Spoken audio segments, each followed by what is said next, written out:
One of my nurses came along and said, Jennifer, you got to go into bed 17. You got to see this guy. So I went in there, and his mother and his sister were in there, and his head was misshapen, and he was not with it. He was conscious, but he was not alert. And apparently his roommate had beaten him in the head with a bat and left him for dead. I treated him that day, and he went on his way, because I stay in the emergency room. I think he went to ICU or something like that. So anyways, I'm at BAAB, and I go into the tactile class where you just feel things to try to figure out what they are. And so they teach you how to use your touch, your sensation of touch. The teacher asked me how I lost my vision, and I told him.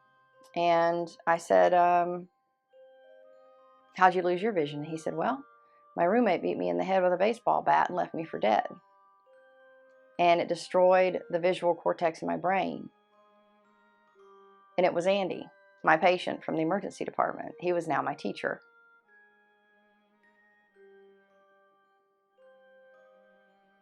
Hi, my name's Jennifer. I will be 50 years old in a couple of months. And I am living with visual impairment. Not my entire life. I was born with normal vision. I was born in a small town in South Georgia. And my parents divorced when I was 19 months old. My mother moved to Athens, where she became a professor at the University of Georgia. And my father stayed in our hometown, where he was a farmer, and he was a director of the Department of Agriculture. So I grew up in these two different lifestyles, different childhoods. I had the university life with all the great minds, intellects, worldly experiences, and the farm life. The farm life, we grew all of our own food. We hunted, fished. I learned how to shoot as a small child. I learned how to drive at 8 years old. By the time I was 10, I could drive a tractor, my dad's truck. We had motorcycles. We had go-karts. I could drive a boat. I could drive the ski boat. I could drive a regular boat, like a John boat, something like that. I had a horse that I rode, and rode with my neighbors. Our closest neighbor was a mile away. I rode with my neighbors on her horses, and it was, both childhoods were pretty free back then, because you could just leave the house and you didn't have to worry about anything. So in Athens, we would ride our big wheels in the street, and go from house to house without any care. And then in my South Georgia hometown, we just got up in the morning and left. We took a car, we took a go-kart, we took a horse, and we were out in the woods. I swam, I skied, water skied, I snow skied as an adult. I love to shoot. I still love to shoot as a visually impaired person. And I miss driving a lot. It's really difficult not to drive. I still get to drive sometimes when I go back to the farm, and I drive the Gator, which is like a souped up golf cart. I can drive the Gator because it's kind of close enough to the road, and I can see the path well enough to where I can stay pretty much on the path. It's kind of difficult if there's an obstacle there, so I try to bring someone with me so they can say, there's a tree down or something like that, because I may not be able to see it, especially if it's in a shadow. But childhood was not bad. It was very good in a lot of ways and strange in other ways. I never really felt normal in my skin. I didn't feel like I felt like I was supposed to be a child. Like I didn't feel like that. I feel the older I get, the more comfortable I feel. The more it feels like, yeah, this is right. This is right. I'm supposed to be 80 years old, basically. And so there was that. I was just a little uncomfortable in my skin. I was shy. I was insecure. I was of course bullied relentlessly. Had the big red curly hair, which I don't have anymore, but there was nothing I could do about it then. And so that got a lot of bullying, and got a lot of bullying for that. But especially growing up on the farm, it taught me what work is and what I needed to do to accomplish goals. We would get up at sunrise and we would be sent to the field to pick peas, to pick butter beans, to pull weeds. And we couldn't come back until the job was complete. And very often we would wear snake boots because there were rattlesnakes and moccasins everywhere. A lot of times we didn't have snake boots, and we've had dogs right beside us get bit by snakes and die.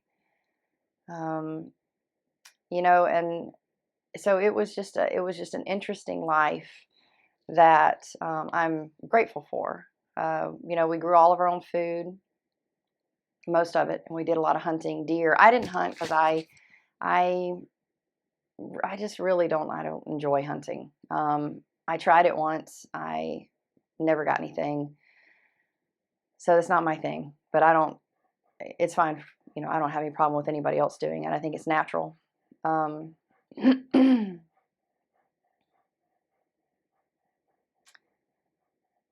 High school was not fun. I didn't really fit in with anybody. I had a couple of friends, but like I said, I didn't feel right in my skin. I didn't feel normal as a teenager. I didn't understand teenagers. I didn't understand their way of thinking. I didn't drink. I didn't smoke. I wasn't having sex. I wasn't, doing all of those things that teenagers were doing. And so I just didn't fit in. I thought, why would you do that? It doesn't make any sense. It's not good for you. It's not safe. And so I didn't get it, And then when I got out of high school and went to college, I went into nursing school. And I went into nursing school basically because I didn't have a lot of guidance to kind of go anywhere else. And it was, which is strange because both of my parents were highly educated. And I was, in the world of education with my mom. My stepmother's a PhD also. My mom's a PhD, and everybody around me was very highly educated and had a lot of knowledge about other things, but I don't feel like I had like a lot of opportunities in the way to figure out what field I wanted to be in, and nothing really resonated with me other than I wanted to be a pilot, and nobody took that seriously, and I didn't know what to do. This was before even computers, and I didn't know how to do that, so it was just out of reach. It was out of reach. So I did I guess it's a test where they try to figure out what you're good at, what field you should go into at school. And it came back nursing. So I went into nursing school. And while I was in nursing school, I got bucked off my horse and I shattered my left leg, shattered the tibia, shattered the fibula. Had to have surgery and put in a rod, and I couldn't walk for 9 months. So I had to drop out of school. And that was kind of a difficult time because even though, like I said, I didn't have like a huge friend base at that time, the majority of the people that were in my life just kind of disappeared. I called them and told them I broke my leg and I would be down for a while. They said, okay, well, call me when you're better and we'll go out, basically. And that was kind of it. I had basically my one friend that stuck by me, Christy, who's still with me today. We've been friends since we were 15. She's never wavered. So that was kind of a challenging time, going through that as a young person. I think I was like 21 or something. And then when it was time for me to start walking again and start getting back into life, I started going to the gym and I started to work out again. I started back to school and I started working out. And the gym manager at the gym I was working out in offered me a job because she saw my dedication, and so that began my personal training career. I dropped out of school and became a personal trainer. And I was also like a gym manager and an athletic director here and there at different facilities. But I was a personal trainer for about 10 years and pretty successful in Georgia. And then my mom got a job at Valdosta State University as the starting the social work program there. So the dean of the social work program. And she moved from where we were living, and I was just left there, with no family. I still had Christy, but, it just wasn't doing it for me anymore. It just wasn't fulfilling me. Crime was really bad, and it was really hot, and I wanted to live somewhere else. My oldest brother, lived down here in Melbourne, Florida. He loved it, so I moved down here with him and started my personal training career again down here. And it was never really that successful. The strange thing is why it wasn't successful. And it seemed like it was because I was a woman. And it's strange because I didn't have that trouble in Georgia. When I came down here, I would have clients say, well, I don't want to, the gyms I was working at, I set up programs, like training programs for new members and benefits for new members, because we knew that if you came in and you didn't have some sort of guidance, that people would not keep coming. So you get 3 free sessions with a trainer when you come in. So I set that up for all the trainers. And there were so many people that either wouldn't sign up or would just, do the 3 and that was it. And they said, well, there's men here in the gym. I'll just ask them. And that baffled my mind, because I'm looking around at the majority of these people and they're doing really dangerous stuff, or they're doing stuff that doesn't give them any results. And then I would see people that would hire trainers who were just these young guys who were really jacked up, and they, read Muscle and Fitness and went away for a weekend training, and they would hire them. But they wouldn't hire me, who works with orthopedics, worked with physical therapists, had all these years of experience and years of training, with chiropractors and all these different people and experiences, and they wouldn't hire me. So it was just a strange experience, because when I was in Georgia, I trained, the drug task force for the county, which were a bunch of macho guys. I trained football players for UGA and for Georgia Tech, and other football teams, and lots of different athletes, and it was never an issue. But then it was a big issue down here, and I could just never be successful, or successful as I was when I was in Georgia. So I decided to go back to school, and I looked at nursing school, but down here nursing school is really expensive. In Georgia, we had the Hope Grant and Hope Scholarship, so you could basically go for free. So I became a paramedic, which was a lot less expensive. And it was a little over a year of training. I think a year and 3 months or something like that. And during that time, my goal was to work on an ambulance. But when I was doing my training, I had to work on the ambulance and I had to work in the emergency department. And so I got to have both of those experiences.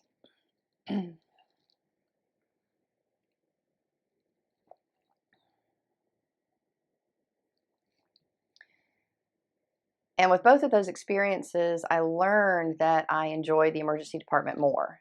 And the reason was, on the ambulance, you're only with your patient for, 15 minutes, maybe max.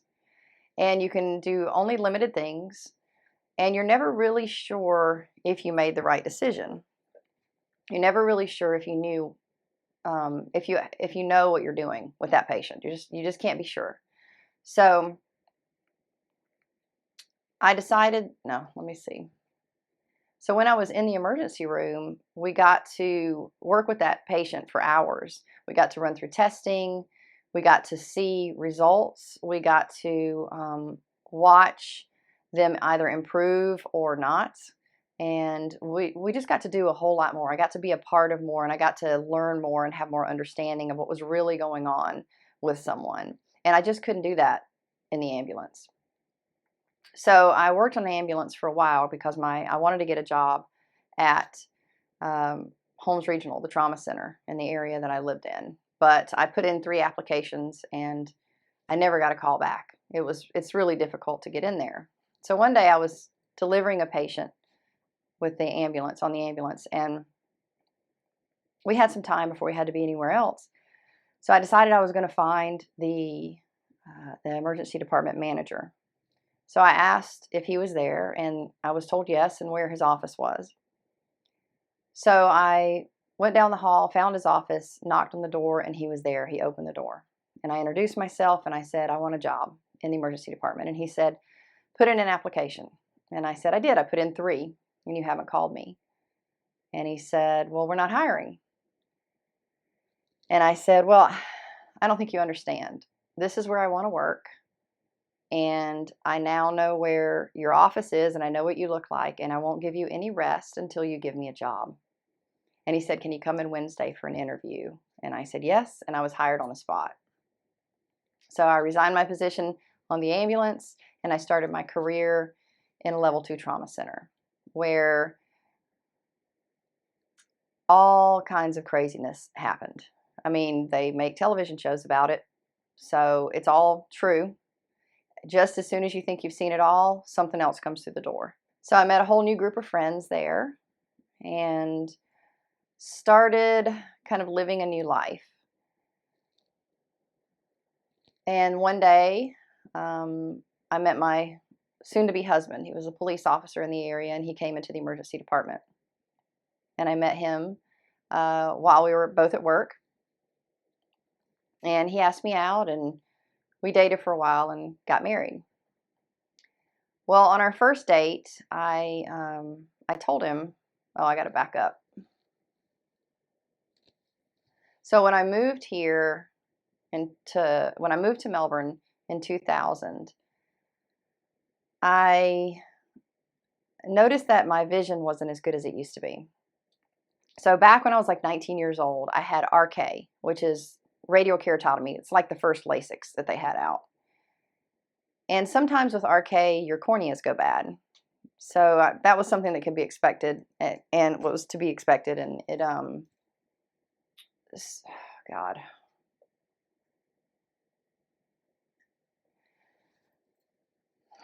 All right, sometimes with RK, your corneas go bad. And sometimes you have to have a cornea replacement. So in about 2000, I went to an eye doctor, and she couldn't get my vision better than 20/30. And she said, it's probably your corneas, so when I get good insurance, go to a cornea specialist and they'll replace my corneas. And so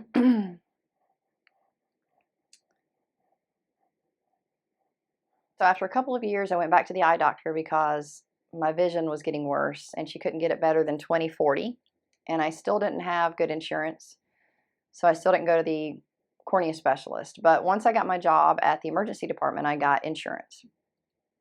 So I went to the cornea specialist. He looked at my corneas and he said, it's not your corneas, it's your retinas. So he sent me to a retina specialist. And that began my journey with my vision loss. 7 specialists later, I ended up at Bascom Palmer in Miami with the #1 retina specialist in the United States. And she could not figure out what was going on with my eyes. She tested me for everything. And nothing was wrong other than I had an autoimmune disease that they couldn't pinpoint. We tried experimental drugs. We tried traditional treatments for autoimmune diseases. Nothing worked. As a matter of fact, it made it worse. And eventually, in 2009, I became legally blind. So to back up, my husband, on our first date, I told him that I was going blind. And I said, don't pursue a relationship with me unless you're prepared for that. And he was fine, and he pursued the relationship. And in a year, he proposed, and 2 years later, we were married.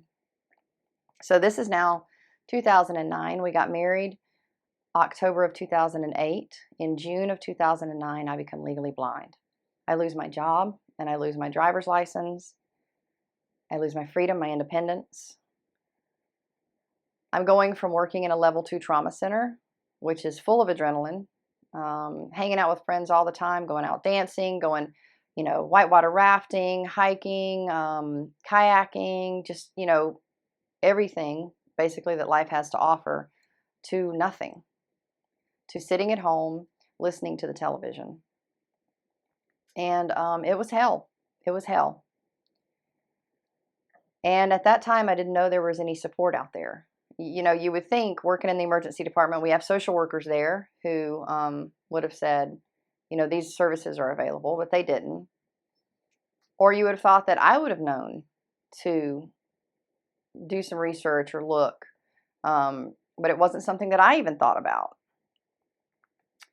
And none of my doctors told me about the organizations in the area that were available. Come to find out, they were supposed to have made a referral and signed me up for the services, and they didn't do that. So I went for a year with nothing, no services. It got to where I couldn't use my cell phone. I could barely use my computer. I did have a big Apple computer. That helped, but it was very difficult. I had to hold my face right next to the screen. It was hard. It was hard. And, you know, my husband decided that this isn't what he wanted.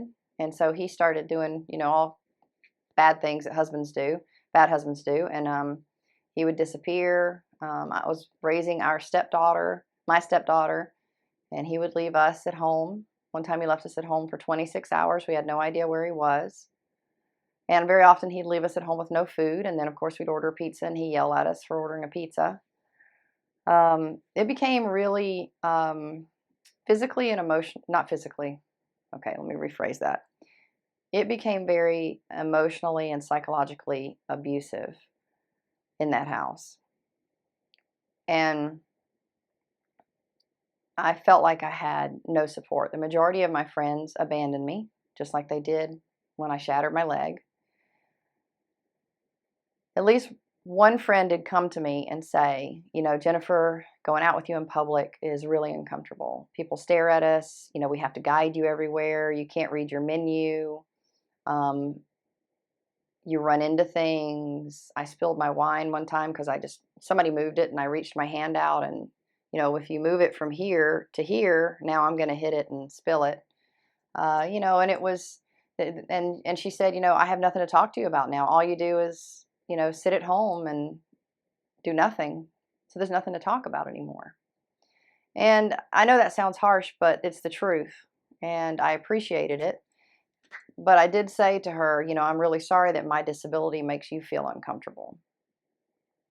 And of course, this would become a pattern through my life as a visually impaired person, that people think that somehow I'm supposed to make them feel comfortable with my disability. And I've learned that that's just not the case, because it's really not my problem to make you feel comfortable. But so after about a year, I was very depressed. I was going through all 5 stages of grief. My husband was actively having an affair that he wasn't hiding, that was on social media. And I called my mom and I said, I'm not gonna make it. You know, I can't keep going like this. I'm not gonna make it. And she was worried. And so she called my dad, who was in the Lions Club. To this day, I don't know why Dad didn't think about this before. See, nobody around me thought about what we could be doing, and including myself. You know, I got to take responsibility too, but my whole tribe, nobody thought we should be doing these things. And so my dad said for Mom to call the Lions Club in the area. So she called the Lions Club and said, what support is there?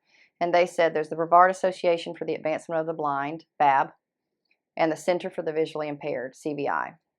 So she called them, and then they called me. The first phone call was from the Brevard Association for the Advancement of the Blind, Marge. And she was a very kind woman in her 80s, was a nurse since she was 20 years old, and signed me up for the services, told me the bus was going to pick me up. And I had no idea what to expect, you know, and I, in a way, thought that I was a failure, like I was giving in to this, which somehow I should be fighting, you know, whatever that means. And so I got on the bus, you know, no cane. I still didn't have a cane or anything. And went to my first session, and they were all out there to meet us, to help us get off the bus. Now, my vision's, I have some decent vision in daylight, so, but if there's shadow or darkness, I can't really see. And So they guided us in, they helped us in, and I realized, they had bright lights on, so it was okay for me to see in there, not too bad. And I started meeting all these other visually impaired people, and everything that I was going through, they were going through. Everything that I was experiencing, they were experiencing. And I started to feel hope again. I started to feel like, I can do this. I'm not alone. Because I didn't know any other visually impaired people. And most of the people around me, other than Christy and Dee and Barriget and a couple other people, were telling me that, I was the problem. And come to find out, I'm not. I'm the person that has the disability. And so, like I said, everything that was happening to me was happening to them. There was a woman there who literally was going through exactly the same thing I was going through with her husband.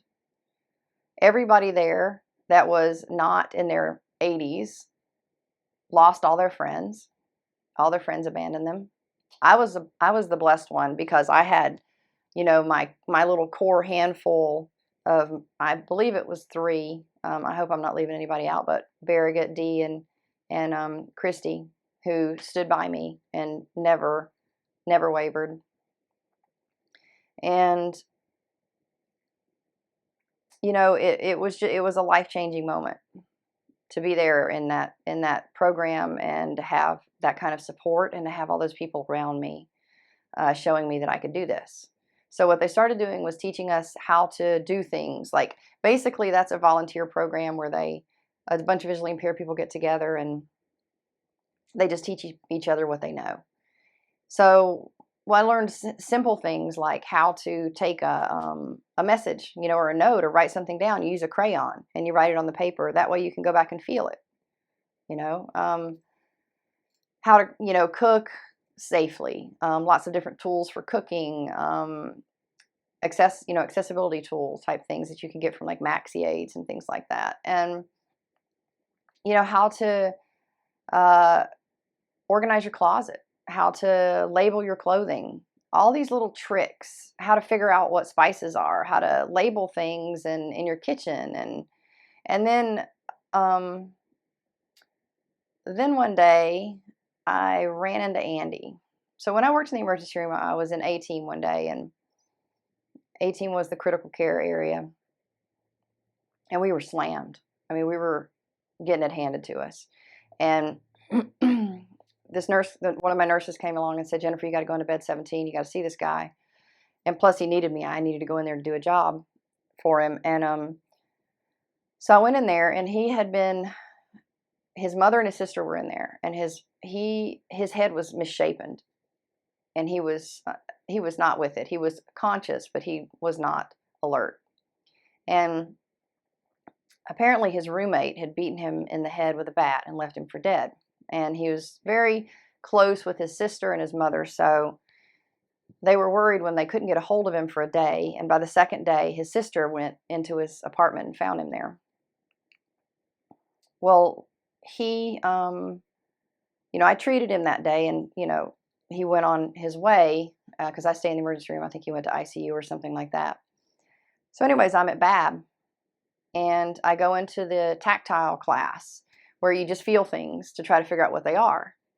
And so they teach you how to use your touch, your sensation of touch. And the teacher asked me how I lost my vision, and I told him. And I said, how'd you lose your vision? And he said, well, my roommate beat me in the head with a baseball bat and left me for dead. And it destroyed the visual cortex in my brain. And it was Andy, my patient from the emergency department. He was now my teacher.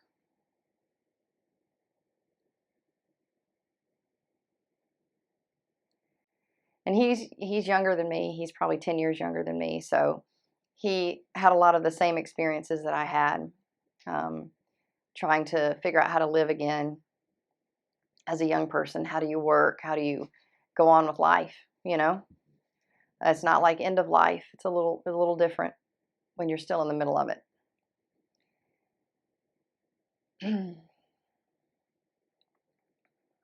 So I think I left out the part of exactly what happened with Well, no, let me think.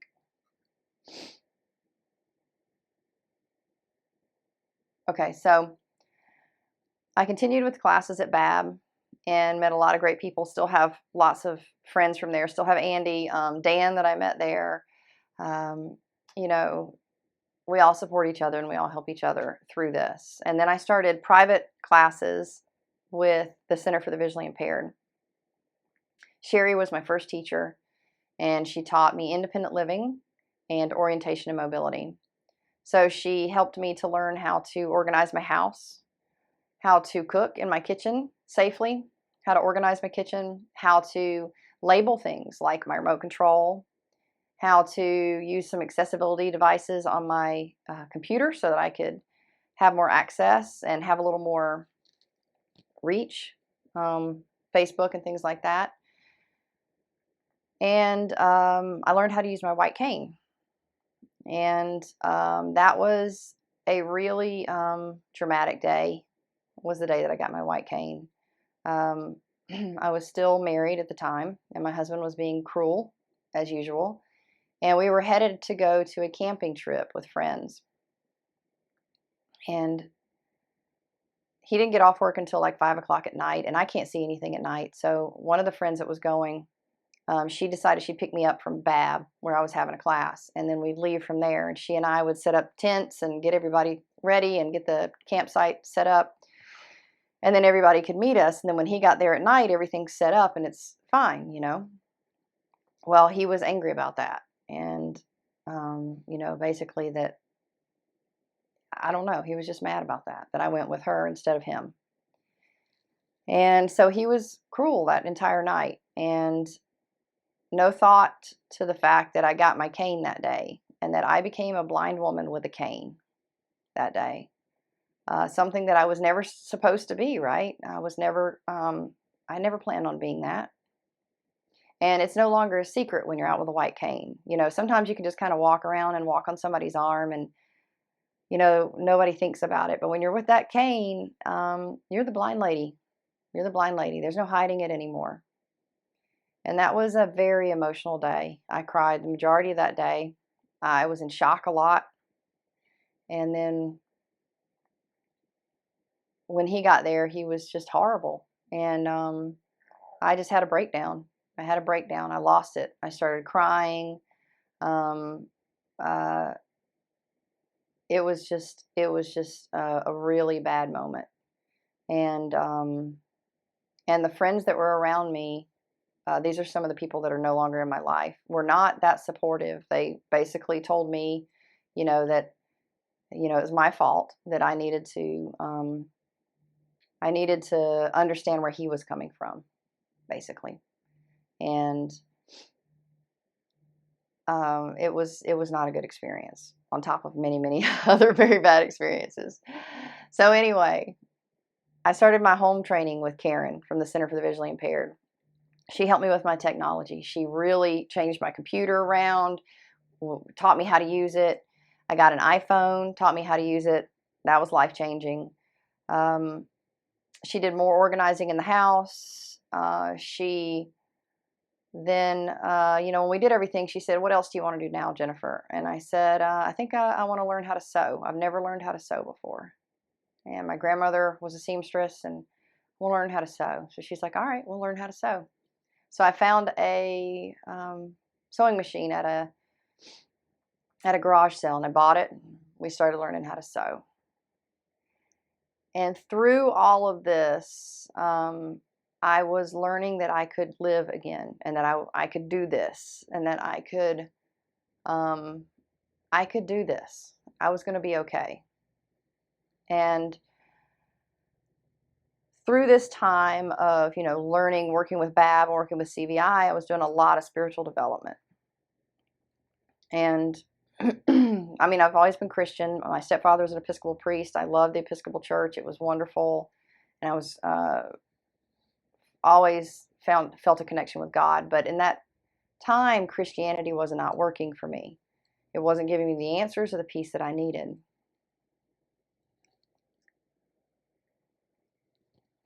So I I started looking somewhere else, and I was always drawn to Buddhism, and of course the universe presented a Buddhist to me, and I became Buddhist for about 2 years, and that worked. That worked. It gave me the answers. It gave me the focus that I needed, because if you know anything about Buddhism, it's not really a religion; it's a practice. But I gave myself to that practice and left everything else behind for a little while, and then I also started doing spiritual development classes. So now I was back on social media. Social media, Facebook was helping me to connect because, I was left at home a lot, mostly by myself, all the time. And so Facebook, I credit it for helping to save my life too. Because every day I would go on and I would find these inspirational quotes, and I would find one to live by, and I would live by it just for that day, And then I started connecting with all these spiritual people and these people who were making it happen, And then I saw at Aquarian Dreams, I saw the spiritual development class, and I wanted to go to it. And I started following the class. And so anyone who said they were going to go, who clicked that they were going, I would see where they were from. And I saw this girl from Palm Bay, and I messaged her and I said, I want to go to that class, but I'm blind. I can't drive. Can I ride with you? And she said yes. So she picked me up, and she and I went to that class, and it was incredible. So that's when I met Sherry, the owner of Aquarian Dreams, and she became one of my spiritual teachers. And she, in that class, taught me what my gifts are, helped me to ground, helped me to connect again, helped me to develop my spirituality more and find it more. And so I'm getting my lessons from CBI and BAAB. I'm developing my spiritual practice. And the change now, as opposed to being this physical change in the world around me, is now an intrinsic change. And I was ready for something more and for something different. And I wanted to go back to work. And I didn't know what that would look like as a visually impaired person. I certainly couldn't be a paramedic. So I asked my teacher, Sherry, what do you think I should do? And she said, you should be a yoga teacher. And I thought that was crazy because I've only taken 7 yoga classes in my life. And she said, no, Jennifer, you're supposed to be a yoga teacher. So I went back to Karen and I said, what do you think about yoga, being a yoga teacher? And she said, absolutely. So we found the best training in town. And there was only 1 or 2, but it was the one that had the highest, what do you call it? Nah, forget it, whatever. We found the best training in town and signed up. And there was my first challenge. All the books that I needed were not on audio. None of them were on audio.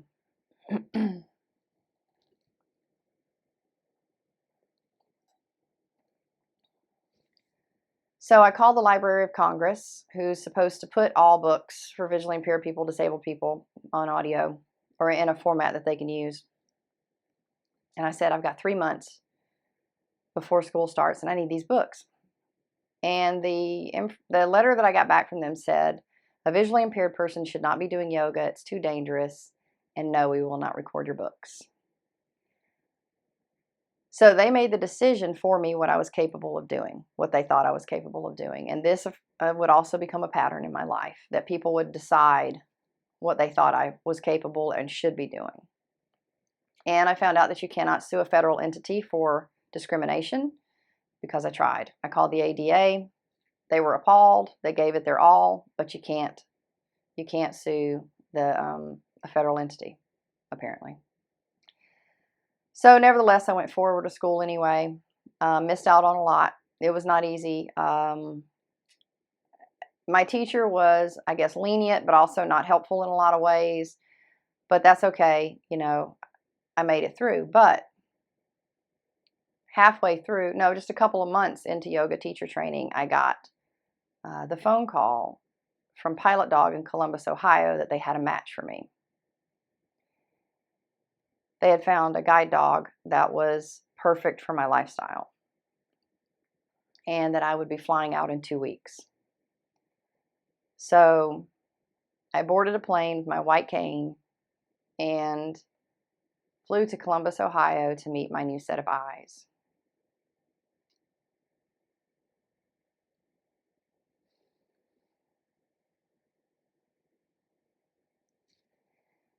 So the first 2 days you're there, they don't give you your dog. They just test you. They test your temperament to make sure that that you are who you say you are and who you presented yourself as. They try to see if you can listen, and follow directions. They take you out on Juno walks where the trainer holds the harness, and you're walking with a human in harness, basically. And then, then they say, okay, well, she is a good match for this dog. This dog is a good match for her. So, they presented me with him. And so I went into my room by myself and then they brought him into me. And they described him. He's a blue standard poodle. His name is Frank. And he just kicked my foot when I said that. And they left us alone for about 15 minutes and we got to know each other. And he was a little reserved. He's like, who's this person? Kind of thing, Come to find out that's his nature. He's really, really smart. And just before, when the trainer came back to get us to take, I know, baby, he kicked me again, to take us out on our first walk, I asked the trainer to take pictures of us together. And so we're standing there in my room and he is standing next to me and she's taking these pictures and she's taking them over and over and over. And I'm like, that's enough. You don't have to take 10 pictures. Just take one picture. And she's like, no, there's something wrong with the camera. It's not working. And I said, well, let me see it. So I looked at the camera and going across Frank, coming up in like a half moon, are these balls of light just going up and out. And you can't even see him. You can see his eyes shine through the light, but that's it. I looked at every single picture and all the different angles that she took. And he was covered in those balls of light. And I knew exactly what those were. Those were angels. And I said, to her, oh my God, those are angels in the picture. And she didn't know what I was talking about. And I said, that's divine light. And I said, this is all divinely guided. And she, of course, had no idea what I was talking about. So it didn't matter though. And I said, let's walk outside and take a picture. And so we went into the hallway and she took the picture and then the lights were above us. So I finally got a picture of us together, just Frank and me, of course, with the angels above us. And we went out on our first walk and it's not something that, the average person can understand. When you can't see and then you give over your life to a dog, basically, and you give them the commands to go forward and they go forward and they take you forward safely. So then he makes the decision, if straightforward is safe or do we need to round a curve or something like that, what do we need to do? And the whole time, the trainer's behind me, trust your dog, trust your dog, trust your dog. And it was surreal and cathartic in a way. And it was like nothing I'd ever thought that I was going to go through at all. Ever. Never dreamed that that would be my life. But we completed our 28 days. We graduated. And then they put us on a plane to come home. And there I was, the blind lady with the guide dog on a plane. And again, I had what the hell? I'm not the blind lady with a guide dog. And here I am, the blind lady with a guide dog. And, it had to become okay, right? Because this was my life now. This was my life. So I had to make the choice to live it or to sit in grief for the rest of my life. And I made the choice to live it. So now I'm the blind lady with a guide dog. So I went back to Melbourne, went back to yoga teacher training. And I finished yoga teacher training. I finished yoga teacher training in January 2012. And that's when I met Catherine Budick at a workshop. And I came to the workshop And she was very kind and supportive to me and helpful to me as a visually impaired person when, often people are not, but she was. And then she talked about me on her social media, about meeting me and working with me. And a reporter from the New York Daily News read it and contacted me and wanted to do an article. And we did. We did an article. And it came out in March of 2012, telling my story in the New York Daily News. Still something else I thought I'd never do.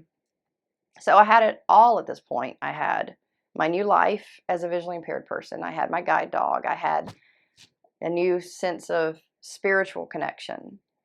I had a new desire now to live, go ahead and just live this life. Go ahead and take it, And, it's the play the cards I was dealt, right? And I was sick and tired of living with my husband, living through all of that. So I found a little apartment in downtown on a bus route next to the restaurants and places like that, and I moved out. And I took my stepdaughter with me because he wasn't really interested. He was off doing his thing. She lived with me 6 to 7 days a week, and he told me that I could adopt her, which is what I wanted to do, and which is what she wanted. And it was great. It was a peaceful, happy home. Right next door was a mom with 2 little girls. They were back and forth freely through our homes. Great neighborhood, great neighbors. We all supported each other. It was just exactly what I needed. And I finally felt like truly at peace for the first time in my life, which is crazy because I was out as a visually impaired person, living on disability, teaching yoga a couple days a week, had almost no money. My mom and my dad both said, if you need anything, we'll give you some money. But I was determined not to, and I never did. I never did have to ask for money. But I was living on a shoestring budget, but I was happy. I was happy, and I had a peaceful home, and it was wonderful. And then, I wanted more. I started wanting more all the time, and so I became a Thai yoga massage practitioner. I really wanted to do more for especially women in my life, my female students, because, of all the suffering that we just as women have to go through in life. And I know how much support I needed and how that safe healing touch really helped. So I became a Thai yoga massage practitioner, and I started offering Thai massage to my female clients and friends just for donation. And that was wonderful. And then I wanted more again. So I became a licensed massage therapist because I had so many people wanting me to teach them, yoga teachers, massage therapists, and I could teach them, but I couldn't give them CEUs and things like that. So I became a licensed massage therapist, graduated February 2020. COVID hit, but that's okay. Also, when I moved out and was living in my apartment, I really wanted to give back to the community and to stop the suffering that I went through, that year of suffering, that I didn't want anyone else to have to experience that, with no services. And so I reached out to the Center for the Visually Impaired and said, what can I do? How can I help? So they asked me to start doing fundraising and speaking engagements. So that kind of began my speaking career. My first speech was at Dining in the Dark for more than 350 people in pitch black darkness. And Dining in the Dark is the ballroom is pitch black, and police officers wear night vision goggles, and they're your waiters. And so you can't see what you're eating. You don't even know what you're eating. And you can't see anything around you. You have to use the skills that you would be taught from the Center for the Visually Impaired to learn how to eat and to live as a visually impaired person. So that was my first speech. And then I started speaking to all sorts of organizations around and just telling them about the services that were available and about the challenges that I had in my life as a visually impaired person, just to raise awareness for the community so that nobody else had to go a year with no services. I eventually became a board member for one term, served that, and that was enough for me. And then, I gave about 5 years of my life to just really going at it and being everywhere and being in front of everyone.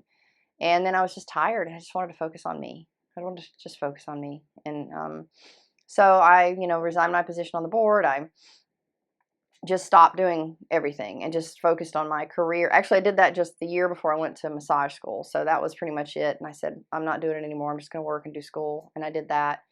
COVID hit, and you know, everything shut down, which was actually perfect because I just got out of school and I needed a break. So it was nice. But then it was kind of, then it was kind of bad after that. And one of the challenges was, as a visually impaired person, that, I can't just go to the grocery store. I can't, like you could just get in a car and go to the grocery store, but I can't do that. I either have to take the bus, public transportation, which was shut down for a while, or I have to get a ride. Well, the problem was that a lot of people would no longer give me a ride because of COVID. And then I couldn't use the bus, and I was also afraid to use the bus because at this point we were unsure, what was going on with COVID and how dangerous it was to be on a bus. And so my support system kind of dwindled a little bit, and people didn't think about me a lot about, hey, should I ask Jennifer? I'm going to the store. Should I ask her if she needs anything? And a few people did, and that was helpful. And those people pretty much kept me going, So I guess that brings me to today.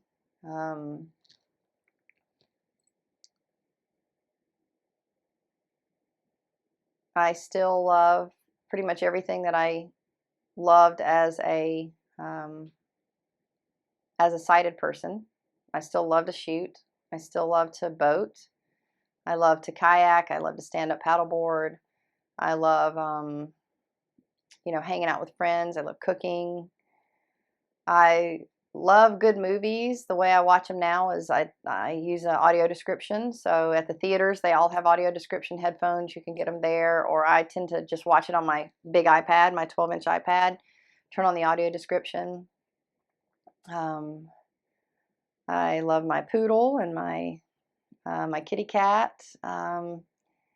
And I divorced my first husband and recently met my new husband, and we eloped and took off to St. Thomas and got married on the beach. A lot of it was just learning how to accept myself and stop. I had to figure out who to listen to. I had to stop listening to the people who had never been there and never done that, and start listening to the people who have been through it, the visually impaired people, because they were the only ones that were really right. Even the most kind people who try to be compassionate can still be off base because they've just not experienced it. And this is something that you'll never understand. You'll just never understand it. And the advice I give to sighted people is don't treat disabled people like they're, weirdos or like they're a problem. Instead, just treat them like you would like a short person. Like sometimes you got to help them get something off the top shelf. That's pretty much it. Other than that, just treat them like normal people. Pay attention to their needs. Like all my friends know that if it's bright, I can probably see, but they're still mindful. They still say, hey, there's a curb there. Even if I'm walking with my guide dog or my cane, they still say it, and that's nice. But don't, a lot of people make a big deal about things. It's like the scene. They make a huge scene about everything. Just don't. Just be normal. Just don't make a big deal. Don't make a big deal. Just, we're normal people. We just want to be included. You just have to pick us up, basically. We can't get there unless you come and get us. So, think about things like that. Think about including people. And, like if you're going through something, find people that have gone through it. That is huge. Don't talk to those people who haven't. They don't understand. They may try. They love you. They may try, but they're not going to get it. They're not. So find those people who have gone through it. Connect with them. Build relationships with them. Find support groups. and work with those, and then grieve. Do grieve. You'll go through the 5 stages of grief, and those are fine to do. The anger is hard for other people to deal with, so do your best, to just not be extra mean to people who don't deserve it. I mean, I know it's hard. I went through it myself. I get it. But try not to. Try to take your anger out, but not on innocence, but get support. I went to therapy, get therapy. Allow yourself to go through the 5 stages of grief. And I still have them. They're not as deep now. When I have my depression, it's just a little bit. When I have my anger, it's just a little bit. It's not a lot. So it's okay. It will probably continue, but as long as you try, it won't be as bad. And then you make the decision of what you're going to do. Are you going to give up on life, or are you going to keep going? I like the saying, you can't fight the river, you just got to get in the boat and ride it. So that's my motto, just get in the boat and ride it.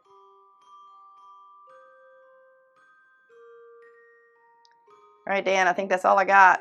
That's good. Jesus, that was painful. You did good. Shit.